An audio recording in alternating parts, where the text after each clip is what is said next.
Well, good morning, everyone, and welcome back to AJ111 Criminal Procedure. My name is Tony Farrar, and I am, of course, your instructor for this semester. This week's lecture is going to cover Chapter 9, where we're going to look at eyewitness and scientific identifications. And typically, I don't like to start off with a video, but I thought it would kind of lend some levity to what we're going to be talking about as it relates to scientific investigation and identification and eyewitness identification. So let's go ahead and watch this video.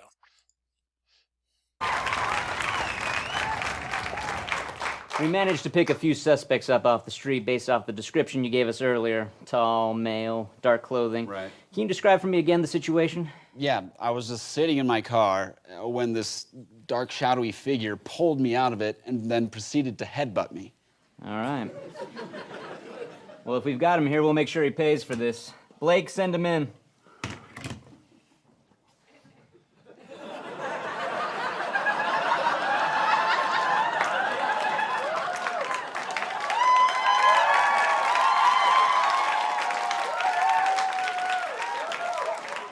All right, you all know the drill. When your number is called, step forward and repeat the phrase you've been given. Understand? Number 1, step forward. I'm Batman. And number 2, step forward. I'm Batman. And number 3, step forward. Number 3. Number 3, repeat the phrase, please. Really? You want me to say it? You want me to say it? Just say the words. Yeah, come on, man. I got things to do. Fine. I'm Batman. There. Yeah, that's not gonna cut it. What? You gotta be kidding me. Yeah, you distinctly changed your voice. No, I didn't. You did. I'm pretty sure we all heard it. Yeah, so stop whining and say it again. Guys, I'm Batman. Again, please. I'm Batman? Again. I'm Batman. Quit messing around. I gotta take my kids to soccer practice in the morning. I don't want to be here all night. Now say the phrase. Yo soy hombre del murciélago. In English, please. What? Just because I have a little class? Number 3, you have no class. You're a lunatic in hockey pads. I'm not wearing hockey pads. Why does everyone think I wear hockey pads? Do I look like a goalie? No. I'm much more than that. I'm whatever Gotham needs me to be. And that is? I'm Batman. That's him. Okay, so a little pause while I changed back to the lecture slides. And hopefully that video kind of added a little bit of levity to what we're going to talk about. But now we're going to kind of get into the serious part of the lecture and talk about the overall importance of eyewitness identifications and also scientific identifications. And if you want to rewatch the video or if you want to share it with somebody else, I have that video in the link that you see on the page right here. I also have a couple of other videos that might help add some context to our discussion this morning. One specifically on witness ID, the other one about the reliability of witness testimony.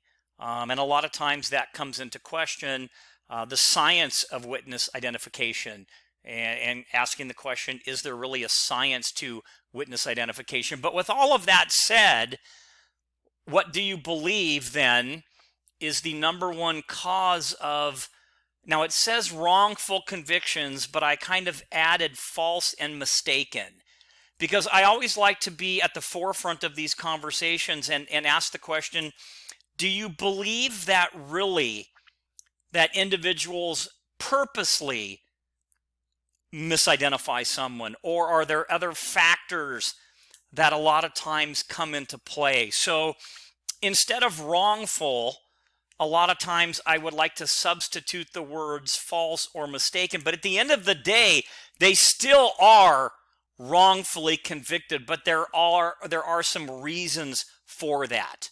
And the answer, of course, would be the number one cause for whether you use the word false, mistaken, or wrongful is going to be misidentifications. That's the number one cause.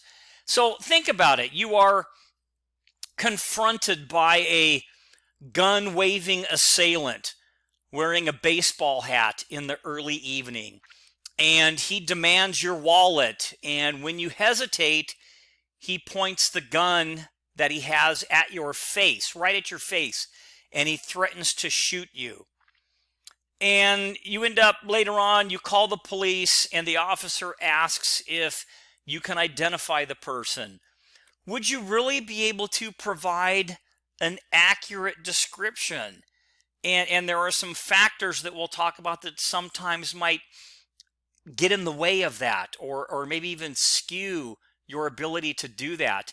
And think about it. And this is a single photo from a video that was kind of went viral on the internet. And if you've seen this, the clerk is extremely calm, and this individual is robbing this store. And while you can't really see it here, there's a jam in this firearm. But at the end of the day, would you be able to identify this perpetrator? And the fact that this weapon is so close to your face, do you think that that might cause some things to maybe hinder your ability to focus on what the individual, say, was wearing, or what he touched, or how he spoke, etc.? And we're going to talk about all those things. So kind of going back to our scenario, the police move quickly to solve this crime, and the next day they arrange for you to view an individual that they have arrested for another armed robbery on the same day in which yours occurred. And the police want you to determine whether this is the person who robbed you. And they likely will make use of one of three forms of witness identification to do this.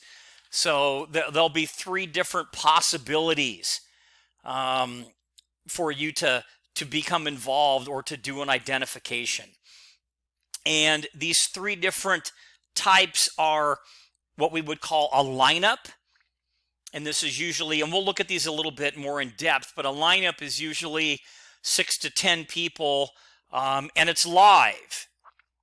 So it's a group of individuals, typically 6. It can be up to like 10.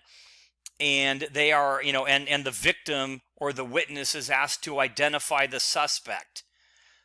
And a lot of time they will have fillers, or even what they call distractors, other people, innocent people in this particular lineup.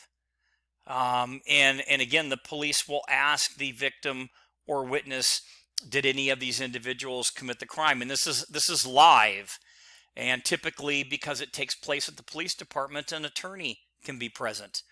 The next one would be what we call a show-up.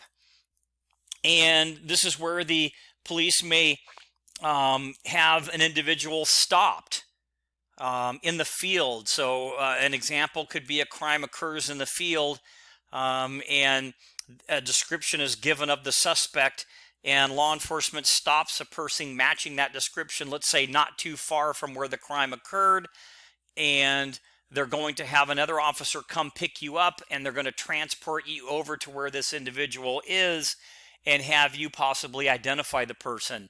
And this is also, there's another name, it's called an infield. So it's a show-up or an infield show-up. And the reason some departments call it an infield is because it takes place in the field. So again, it's right after typically the crime occurs, or a short time after. And then the last method that law enforcement may have you, or law enforcement may utilize, would be what we would call a photo lineup. And this is where the crime has occurred, and perhaps afterwards, sometimes not too long after, or maybe even a couple of days later, they'll have you look at pictures. Typically it's 6, it can be up to 8, and there's a couple of different ways now that they do this, and we'll look more in depth at that. But in the business it was called a 6-pack, because the victim or witness would view 6 photos. and one would be the alleged suspect, and the other 5 would be photos of individuals that looked similar. And again, we'll talk a little bit more in depth about how they do those. And then the last one that we'll talk about a little bit now, and then we'll kind of come back to it, a 4th type of identification is scientific identification. And this involves the use of scientific techniques such as fingerprints or DNA or other types of analysis to identify a suspect. A police investigation generally employs or can employ or utilize, if you will, a combination of eyewitness identifications and scientific identifications in order to complete their investigation to identify a suspect. So let's go back to the lineup and just look a little more deeply into a lineup. So again, it could be as little as 6, as many as 10. Remember, different states are a little bit different, but that's kind of the typical range. And the lineup is live because the person has been detained and taken to a law enforcement agency. This is something that does not occur in the field. It typically is a in custody situation, and therefore, again, the individual is entitled to an attorney. So a lineup identification is commonly used when the suspect is in custody and there were witnesses to the crime. At its most basic level, a police lineup involves placing a suspect or a potential or alleged suspect among other people not suspected of committing the crime. And the lineups may, again, typically it's 6 to 10 people. And one of the new things that has come about in policing to make these lineups, both the live lineup or the photographic lineup, a little more fair, if you will, there's a couple of new words now. So they can be either sequential or standard. And I have a video that you can go to because I don't really have the time to show it. But we'll look at the difference in a couple of minutes using a photo lineup as an example. But a standard lineup, again, would be where all of the individuals come into the room and the witness or the victim gets to view those 6 to 10 individuals all at one time. That's a standard lineup. A sequential would be just like the word sounds. One individual would walk in. They would stand there, turn around, say whatever needs to be said, etc., and then that person would leave, and then another one would come in. And you would go through every single individual to make it fair. You would go through every single person, and the witness or the victim would be asked to identify the person. So standard would be all at once, sequential one at a time. And when I do the photo lineup example, you'll see how it really does kind of level the playing field. So now a show up.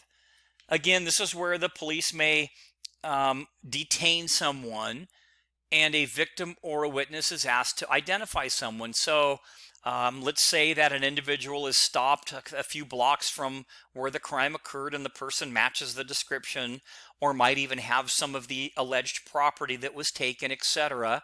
Law enforcement has reasonable suspicion to detain the individual. They would do so, and they would have an officer stay with that person, and then somebody else would go pick up the witness or victim and then drive them by, and at a little bit of a distance they would identify the person.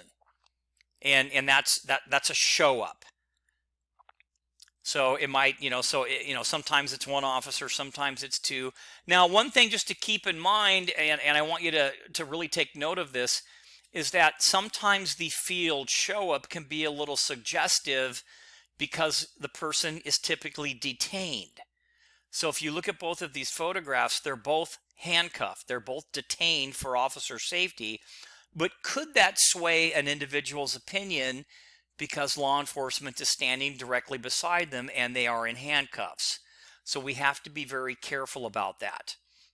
So again, this is where the suspect is shown to the witness or the victim. It's typically done right after the crime occurs or within a very short period of time.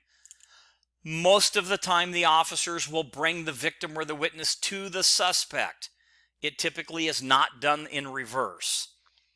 And in order to ensure that things are fair, the officers will also read the victim or the witness an admonishment. And this is what this piece of paper that I'm showing is one from the Rialto Police Department. And you can see here, it's for an infield show up. And it does advise the person. So if we look at the top, and it's important for us to know this. So it says you are about to be shown an individual or a group of individuals. And before this happens, I want to tell you something. And the first thing is that because a police officer is showing you the person, this should not influence your judgment. The person who committed the crime may or may not be the person that you're looking at. Study the person carefully before making any comments, and you are not obligated, because some people feel an obligation to make an identification. But we want you to know, hey, you are not obligated to identify anyone. And then the officer would fill in the information right here, like what the person said after viewing the person.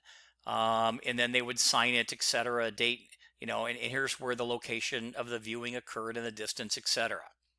So that would be kind of that infield show-up form. And we do that again for a level of fairness and to make sure that the victim or witness doesn't feel obligated to ID someone. Now the photo lineup. So again, this is typically 6 pictures, which is why they call it a 6-pack. It can be up to 8 photos. And it's not a 6-pack like you would say, like a 6-pack of this. It's a 6-pack like this. And again, we'll talk a little bit more about when you do these photo lineups, the individuals that you place within the photo lineup are supposed to be somewhat similar, as close as you can get it to the way the person looks or the alleged suspect, if you will, because otherwise it would be very unfair, right? If you had an individual here that had, black hair and that here these were all blonde, or, if one was wearing a hat and none of the other ones were. So you try to get it as close as possible to make it fair. All right. And typically, again, it doesn't matter where you put the alleged suspect in the lineup. But the person here gets to view all 6 photos at the same time. Now, remember we talked about standard versus sequential.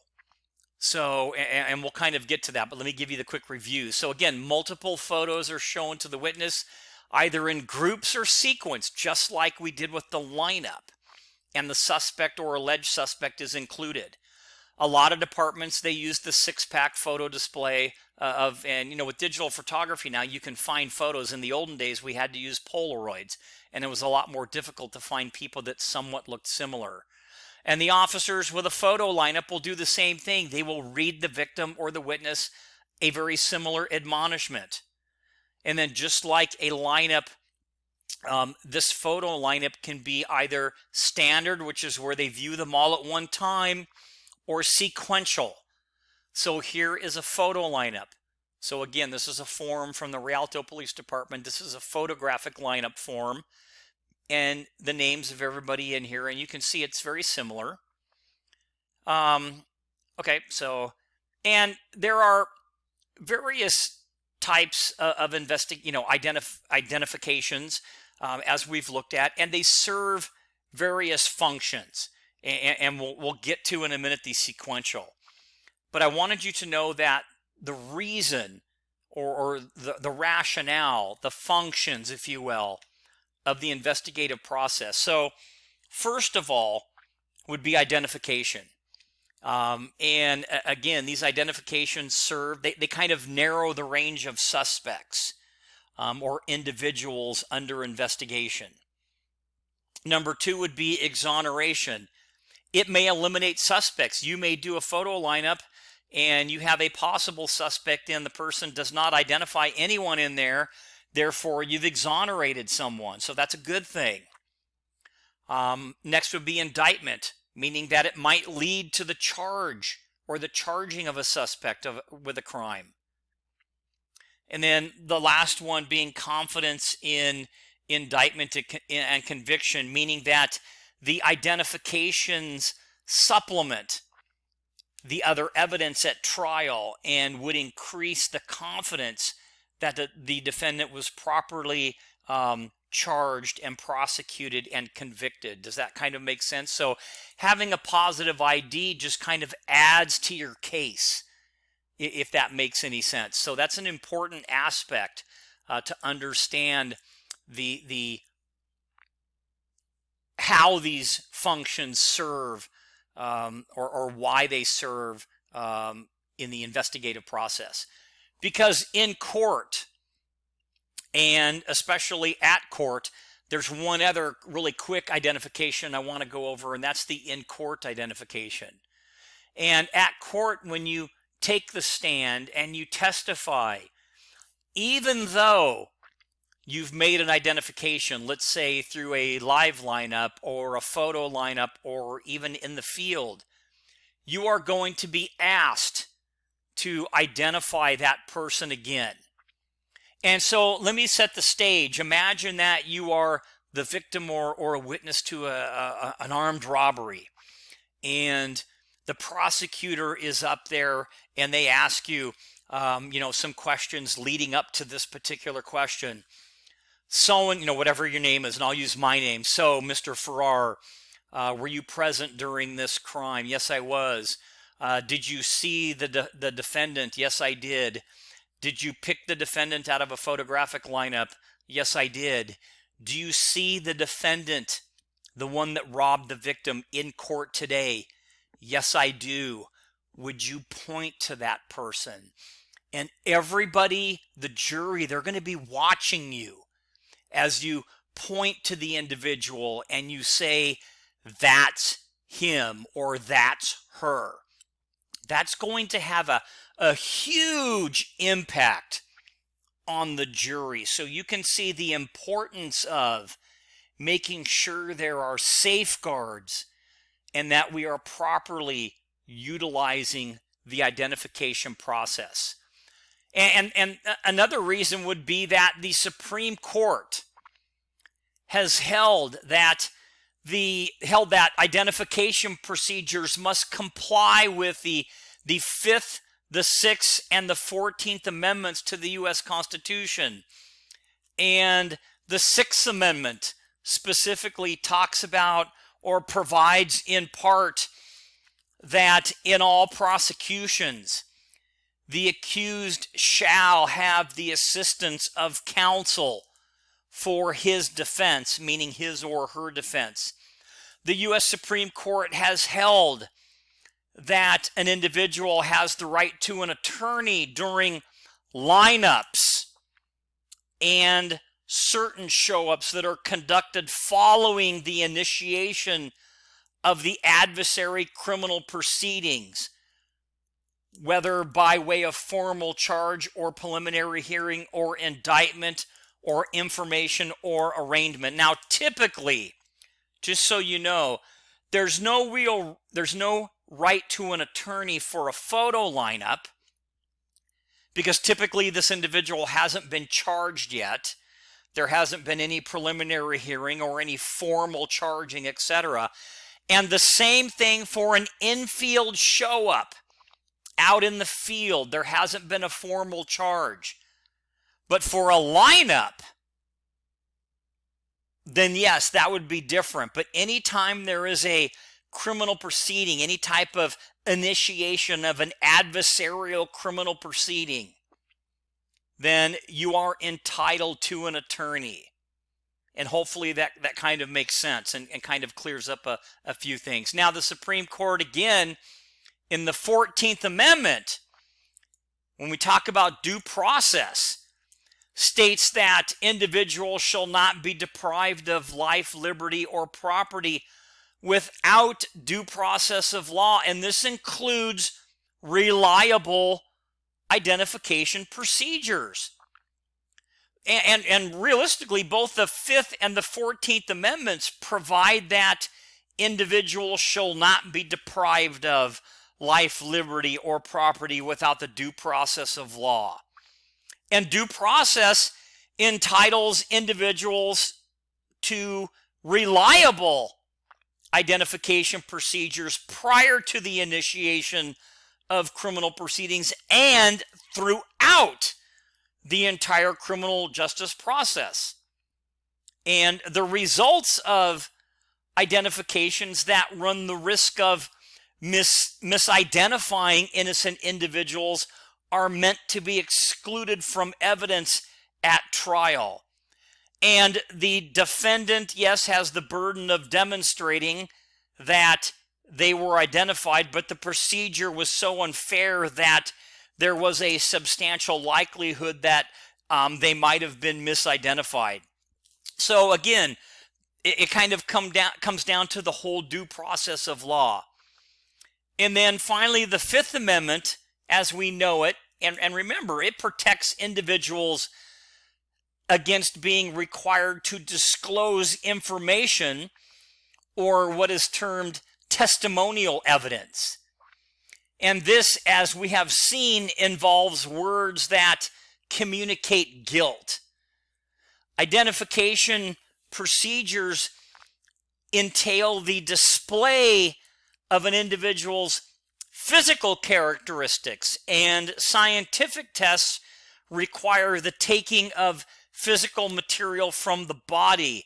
The government may obtain a court order to compel a suspect's participation, and refusal to cooperate may result in an individual being held in contempt of court, and a failure to participate also may be used as evidence of guilt at trial. So, in other words, you can be required to participate in some of these things, like a infield, like a lineup, a police lineup. You might be required to. Actually, you can be compelled.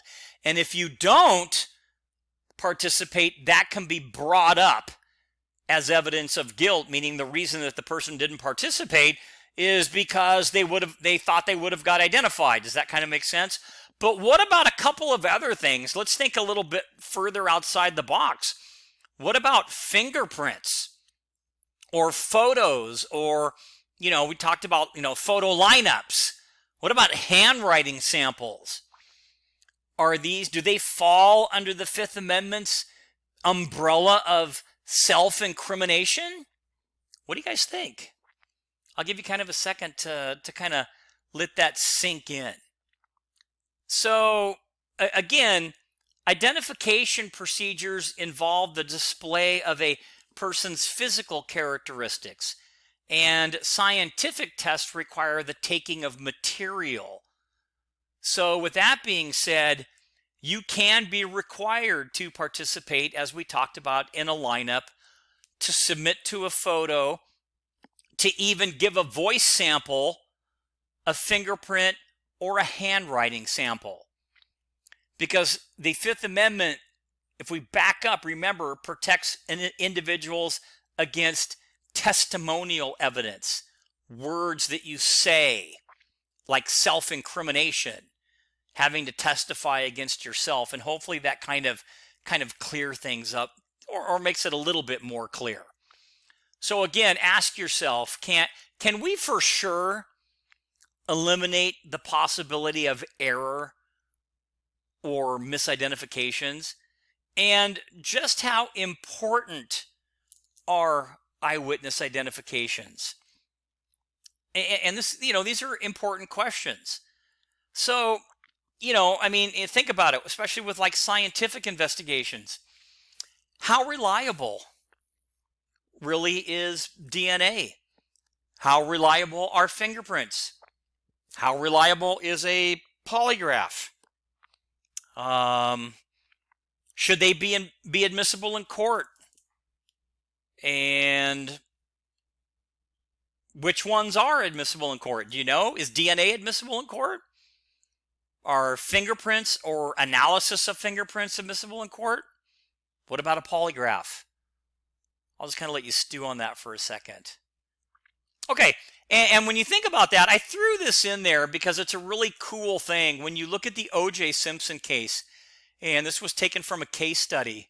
And ask yourself, regardless of which side of the guilt or innocence of O.J. Simpson that you might believe in, think about this. And when we talk about DNA, so here with the 3 drops of this one sample, and we're talking about blood, only 1 out of 240,000 people had DNA with markers in this sample. The 4th drop that was found, which 1 out of 5,200 people would have had, the same sample. Now the 5th drop was 1 out of 170 million people would have matched that marker, and Simpson's blood did. And then the best sample that they found was the test showed that 1 out of 57 billion people had those markers, and Simpson was one. So just from the blood evidence in this case, 1 out of 57 billion chance that Simpson was innocent. What do you think? See, 57 billion is about 10 times the current population of the entire world. But yet he was found not guilty, at least in the criminal trial. So it just makes you think. Great case study. All right. And then another case study that actually is really cool is to think about the case of Jennifer Thompson and Ronald Cotton. And I have both videos. There's a part 1 and a part 2. I'd really like you to watch those. They might even be in the introductory portion of your chapter 9, because it's a great example of, it's a bad case, but it's a great example of misidentification. When an individual really thought that they had identified somebody. So a great case study for you to look at. Okay, and if you were to have watched that case study, and after you do, you would, like I do, you would share Jennifer's confidence, and Jennifer was the woman who was raped, in her ability to identify the suspect of the rape under similar circumstances, because it was a very frightening experience. And she talks about how when the crime was happening, how she studied the suspect and looked at the individual the best she could, and was able to describe things, and that's all she did to stay alive, was not to fight back, but to try to be able to identify the person, to convict them later. But yet her identification turned out to be incorrect. So that kind of takes us to the steps that are involved in identification. And there are typically 3 steps. And if you want more, just really quick, in page 325 of your textbook, there's a little bit of information at the bottom. It talks about the experience of Jennifer Thompson and Ronald Cotton, and kind of gives a little bit about their case.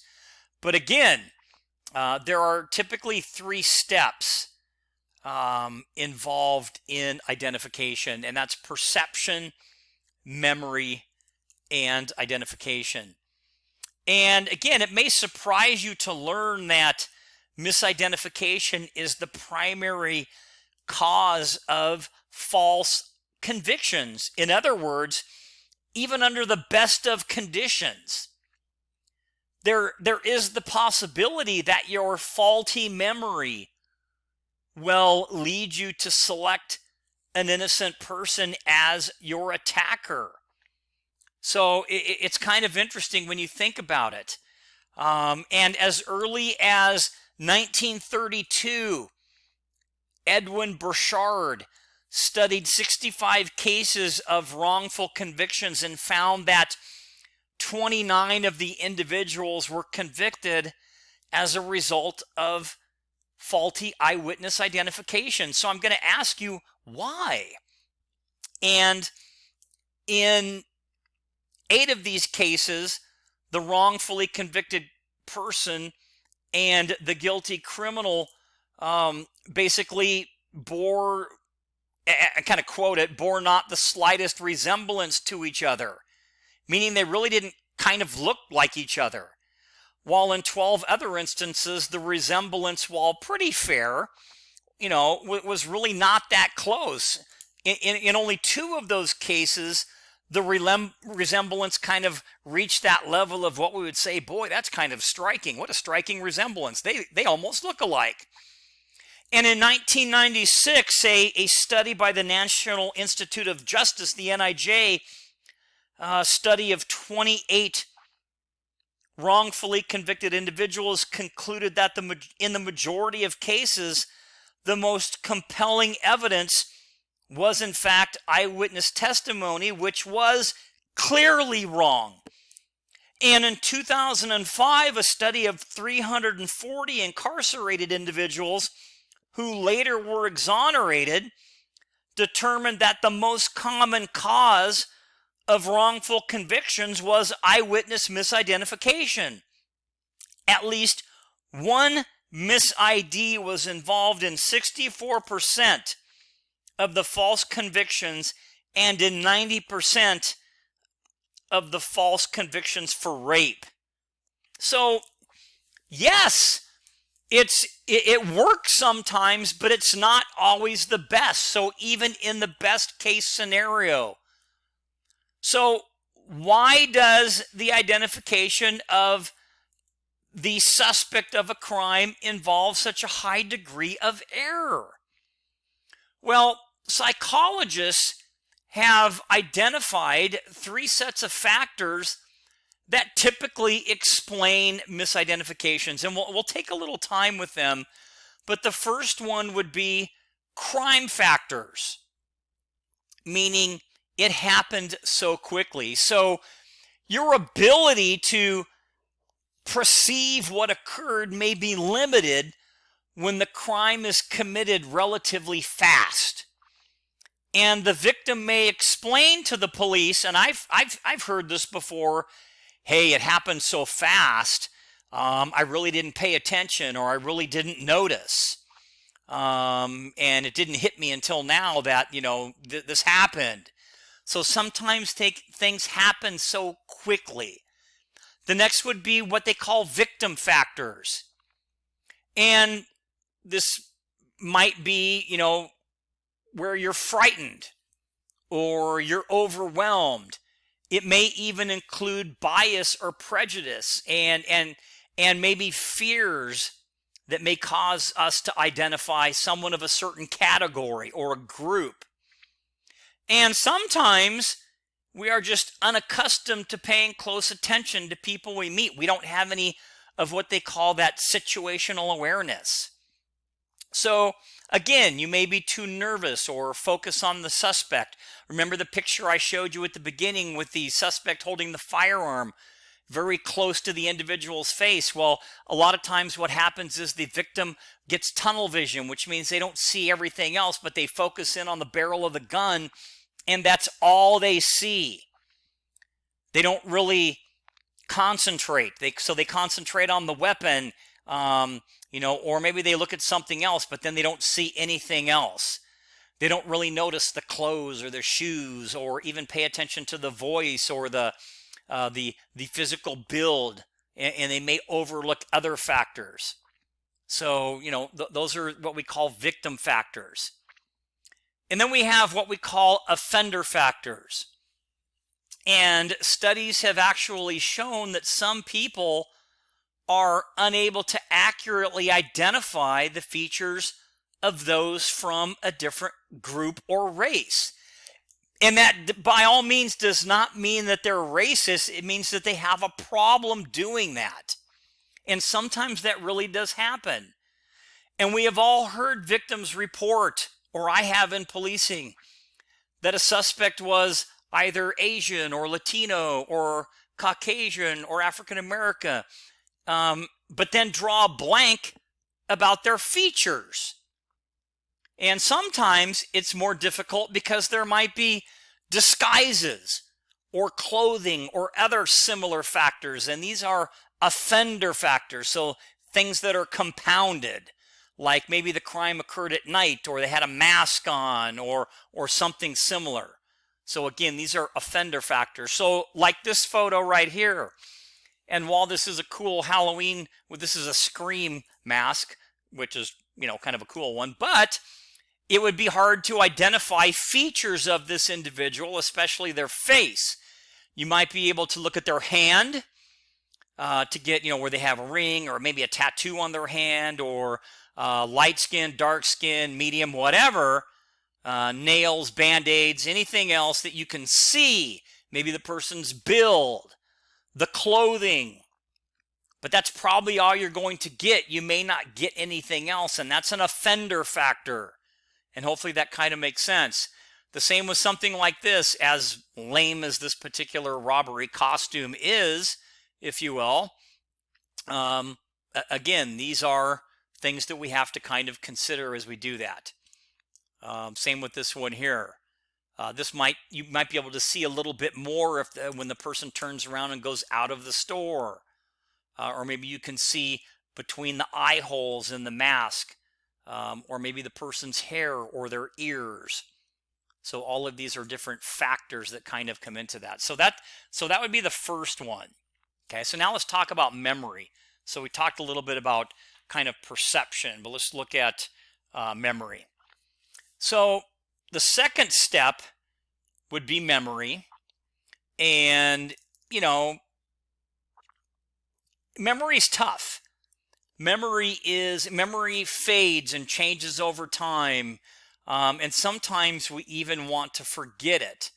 Memory is kind of our personal diary of what happened. However, unlike a written diary, again, our memories fade and things change as time goes on. And we, again, particularly want to forget things that might have been painful in our life. And few of us can claim the capacity to remember the small details that may be crucial in a criminal case, and the question is, would you be able to recall the color of, let's say, an assailant's eyes, or the texture of their hair, or the style or shape of their face? And in addition to that, the power of suggestion can also kind of lead us unconsciously to change our memory, because we know that witnesses who view an individual in a photo array are likely to select the same person in a lineup because they're drawn to something that might look familiar. So hopefully this is kind of making sense to you. So again, assuming that you have overcome the challenges of perception and memory, and we'll talk a little bit more about that in a second, but think about memory. Again, it's a tough one, and we know it changes. But now, the third part, assuming that you have overcome the challenges of perception and memory, the third step then is the identification, or what we like to call retrieval. And identification, like perception and memory, it does involve some threats to accuracy. And the first one is selection. So we're going to be talking about some threats to accuracy. So selection, it's like a multiple choice test. You compare one to another. And therefore, when you do that, you're basically selecting the one who most closely looks like the suspect. Make sense? So think about the six-pack. So let's talk about a photo lineup for a second, and you get to see all six. Do you automatically or quickly notice who it is? Or do you start to compare them and say, well, you know what, number 4, number 5, nah, they're not him. Number 3, maybe a little bit, so we'll keep him in. Number 2, no. Okay, so it's between number 1 and number 3. Do you see it's like a multiple choice test? And you've done a test like that where, it's not A, it's not B, it could be C, so let's hang on to that. It's not D, but it might be E, so it's between C and E. Let me take the one I think is the best. That's selection, and that is a threat to accuracy. Number 2, suggestiveness. So the police officer conducting the lineup, or the photo lineup, may intentionally or even unintentionally influence the identification. Something like as simple as a nod of approval, or the tone of the examiner's voice, or even body language may be a little suggestive to the person. And we want to eliminate that, because that, again, is a threat to accuracy. And then finally, closure. A victim might become tired, exhausted, and just identify a person as the suspect because, you know what, they're done with it. They just want to move on. Now, in the case of Ronald Cotton and Jennifer, in that first case that we talked about, Jennifer Thompson, she was so sure that she was right. And she, in her interview, she talks about it being like a test. And she wanted to pick the right one. She wanted to be right. And because of thinking like that, what if the person wasn't in the lineup at all? Because the person wasn't. So she wanted to be right so bad, she selected somebody. And that person wasn't in the initial first lineup. But then back again to closure. Closure falls into play because maybe you're just tired, you're exhausted, and you just want to, you know what, it's this guy, I'm done with it, it looks close enough, and I'm out of here. So that could actually happen. So that's a threat to to accuracy. So the U.S. Department of Justice and the American Bar Association have suggested various modifications in this identification process to ensure greater accuracy. And these procedures do have goals, and here are 3 of the goals that have come about as a result.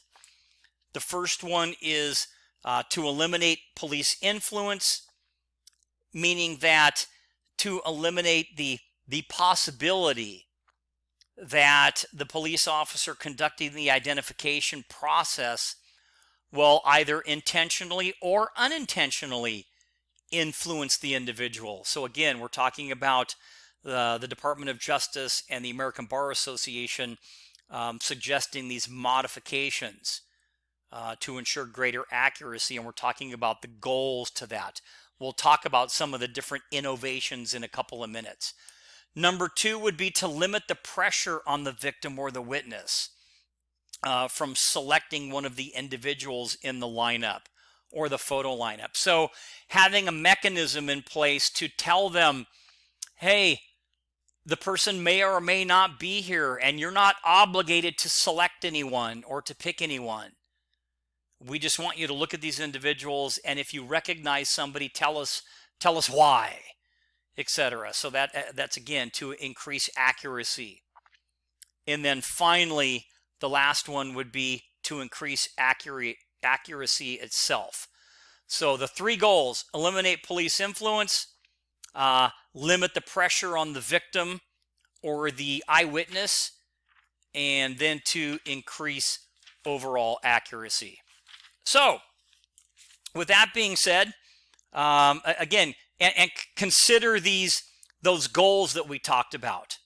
And what we're going to talk about in just a few minutes, we're going to look at some new innovations that might have prevented Jennifer Thompson from identifying Ronald Cotton as the man who had actually sexually assaulted her. But I think this might be a good place to break. So we'll take a quick break and then we'll come back for part 2. So this will conclude part 1 of chapter 9, eyewitness and scientific identification. And we'll come back in a few minutes for part 2.